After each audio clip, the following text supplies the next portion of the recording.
Договорот за човековите права денес е прашањето на нивната имплементација.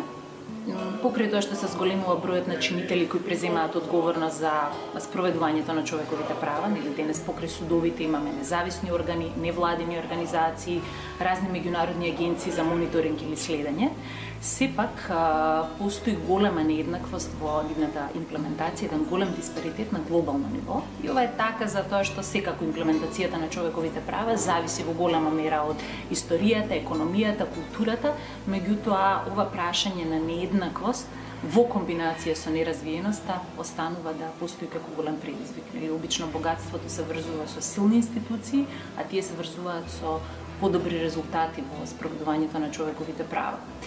Сега, во контекст на имплементацијата на човековите права на спротивна насока, како друг предизвик пак се појавува повикувањето на човековите права или како права кои треба да бидат заштитени независно од нечија нација, за да се оправдаат никогаш и сомнителни потези на глобалната политика во случајот на воените интервенции, мислам на така наречените хуманитарни интервенции, но и во други посуптилни форми на притисок како дипломатски, економски и слично. И конечно би го споменала и прашањето на пролиферација на човековите права, зголемување на бројот на правата кои се сметаат за човекови права, исто така еден предизвик денес. Човековите права денес регулираат се повеќе и повеќе аспекти од општествениот живот, дури аспекти кои традиционално се сметаат дека се строг индивидуален избор.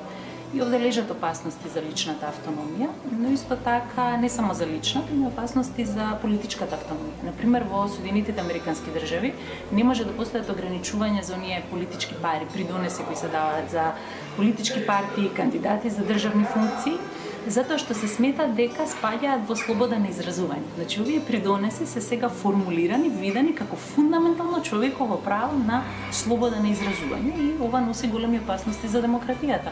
Можност големите компании да влијаат сериозно на политиката, донирајќи големи суми на пари. Или во Европа, слободата на водење на бизнис, видена како човеково право, доведе до намалување на заштита на трудот и на другите социјални права.